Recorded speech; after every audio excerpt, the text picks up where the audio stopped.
Welcome back to Not So Grand Garage. Today, we're going to try a new segment out and see how it goes. We'll be calling it Out of the Shop, where we cover basic preparedness and self-sufficiency. And yeah, we're just going to see how it goes. See how people like it. I know a lot of people like the black diesel content and videos on that. I think this kind of goes hand in hand. So what I'm going to try to do is do either a weekly or a bi-weekly video uh, just discussing basic self-sufficiency and basic preparedness. Um, so yeah, let's get started.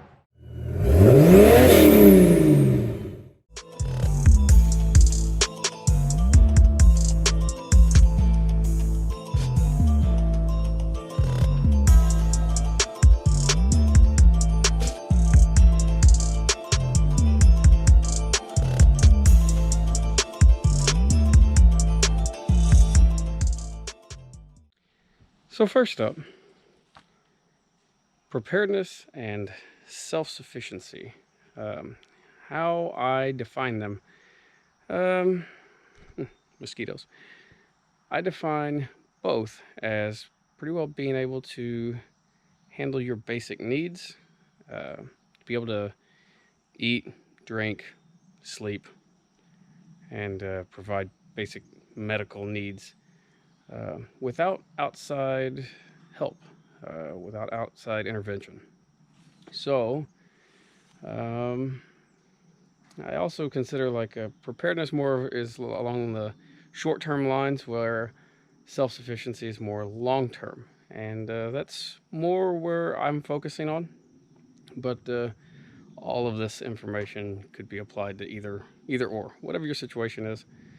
But yeah. So first up, which is something I see a lot of YouTubers and a lot of forums and so on and so forth. They skip a big issue, and that is water. A lot of people want to talk about stockpiling food, and a lot of people want to talk about things that go bang and so on and so forth that YouTube doesn't like us talking about. So, but one of the most important things is water. You have to be able to drink. You have to be able to water your plants. You have to be able to keep your animals hydrated, so on and so forth. So that's where we're going to start. As you can see here, I've got a small collection of IBC totes. Now, this is what I was using for the first 3 years we lived out here on this property. Started out with just 2 of them, and these are food grade, which is important. You do not want to get just any IBC tote that can contain some pretty nasty chemicals, petroleums, fertilizers, a lot of stuff you don't want to be putting on your plants or potentially putting in your body. So food grade only. You can get once used food grade IBC totes for under $100 typically. So we started with 2 and had a shallow well pump hooked up to them. Had these set up on a platform, and it worked really well. I was running a little Harbor Freight shallow well pump with the integrated bladder tank, and had that plumbed to some outdoor spigots on the house, and that is what we watered all of our fruit trees, our gardens, everything with. And yeah, we didn't run out of water. It worked pretty well. So right now I'm getting attacked by bugs, but anyways, then we stepped up to 2 more, and that worked really well. It was really nice having the extra capacity, because the year we stepped up to the extra capacity, we had a long spell with no rain, and we almost ran these tanks dry.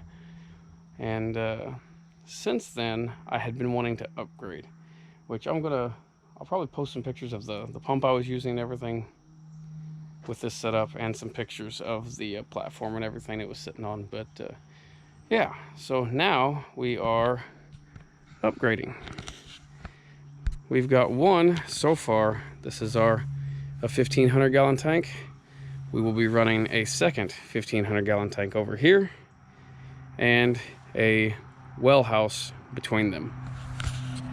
might be asking, why am I putting a well house in when I don't have a well? Well, a well house is a general term. It's going to house a pump, a large pressure tank, filters, UV light system. Everything will be inside and insulated to protect it from the frost and the freezing weather that we get around here. And yeah, that's what we're going to work on today. So let's get started. These 1,500 gallon tanks are approximately 7 feet in diameter. So we come over here, we mark out 7.6 on the ground. That'll give us a little bit of leeway around the tank. So this here is the space we've got to work with, which should be plenty. So giving us some leeway off that tank, we've got 4 feet right here. So we're going to have a 4-foot gap between these tanks. So, which right now I've only got one, is these tanks, they're proud of them, but it is what it is. The price of everything going up, it just is what it is. So, I believe I will just make this a 4-foot by 4-foot little shack. What we're going to start off with is I'm going to set 4 posts in the ground, and the posts are only going to be tall enough to support the platform or the floor. And then we'll build stick-built walls, 2x4s, 16 on center, and just do a little simple flat roof over it. It's going to be fairly short, so all I'm needing space for is to house the pump, the bladder tank, filters, so on and so forth, and I want it as small as possible to make it easy to hold the heat in the winter time. And I'll also be running heat trace on these lines. You may be noticing this is dripping. That's because this tank is completely full. And here lately, I've just been, whenever we water the garden and stuff by hand, I'll run our little bucket or something over here, turn the valve on, fill the buckets up, walk it out to the garden. But that's getting old, so I need to get off my butt and get this done, so that's what we're going to do. As you can see, I've got a pretty good mess over here. This is all extras from removing our tank setup that we originally used. So I'm going to clean this mess up, get it out of the way. This stem right here isn't glued on. The valve and all that stuff is permanent, but this little deal here is just a temporary thing I threw together just to allow us to start using some of this water. So I'm gonna knock that off there real quick, clean this area up, and mark my post holes. So here's the post I'll be using to support the platform. These are treated 4x6s, and they're fairly short. They're approximately, I'd say, 4 foot, maybe a little longer. They are cutoffs from when we built the front porch on the house. Now, for one, I don't throw a lot of things away, and this is specifically why. So I've had these set on a pallet out of the weather, and I figured at some point they would come in handy for building something just like this. So our frost line is approximately 2 feet in the ground, so I will dig my holes 2 feet, set these, put them in concrete, and leave 1.5 feet or so out of the ground. And that way, all they'll be supporting is the main platform or the base. They'll be the foundation of our well house. And the best part is they're free.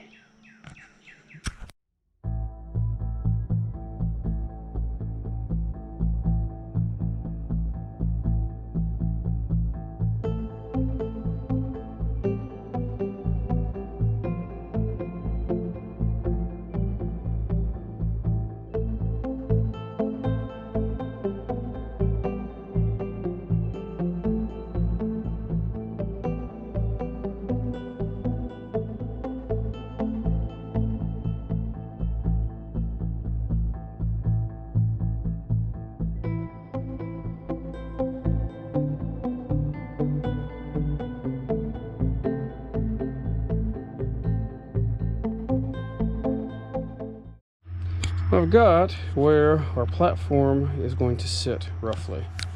It'll be 4 foot wide, 4'6" deep, and I've squared it up. We've got 71 corner to corner, going both directions, and we're pretty square to the house in both directions.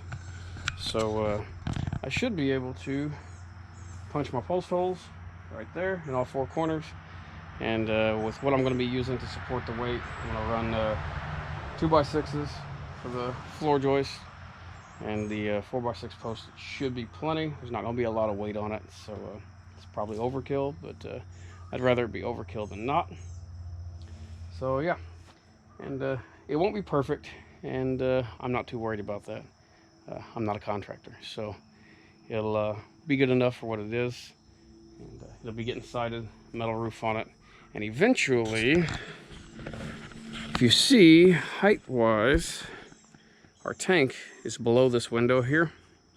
So eventually, once this is all done here, I'm going to have a flat roof over these tanks and posts set on these corners.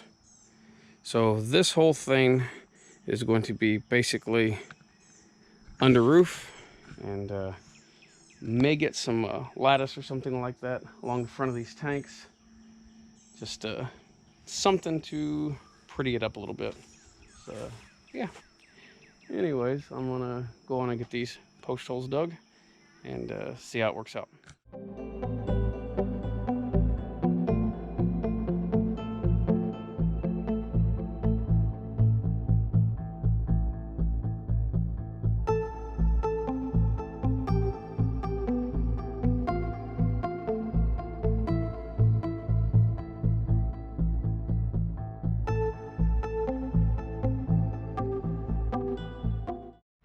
One thing that kind of sucks around here is our soil. We're about a foot down and have hit slate or shale, and it's solid. So now I get to go find something to break that up with.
Well, I'm a little out of breath, probably a little shaky, but here we go.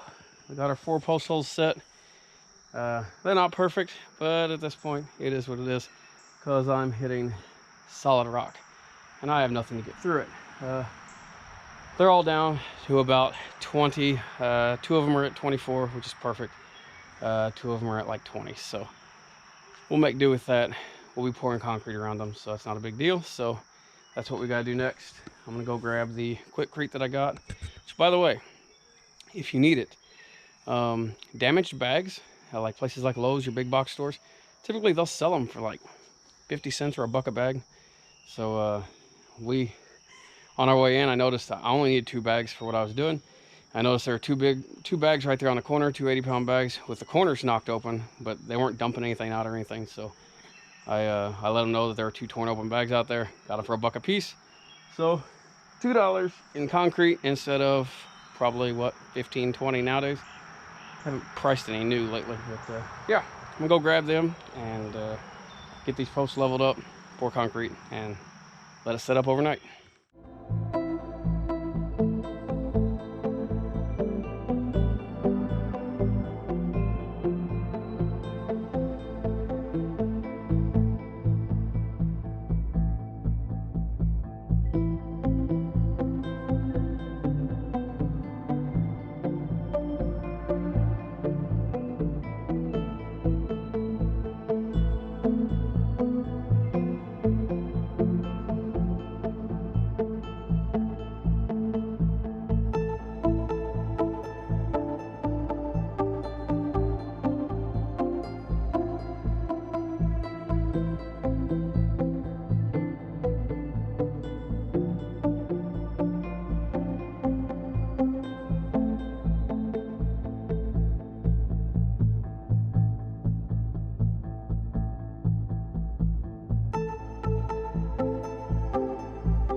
Well, there we have it. Our 4 posts are set in concrete, and I'm gonna let those set up at least overnight, probably till Monday. I don't like to work on Sunday, so I think we'll let those set up till Monday and put the band board around them, start building a platform, cut them off. We'll put the band board on them, cut them off, set the floor joists in place, and put our sheeting down, and that'll be the base of our well house. But yeah, for now, I'm going to call this part 1 of the well house project, and I'm going to call it there. So if you haven't already, please subscribe. We appreciate you watching.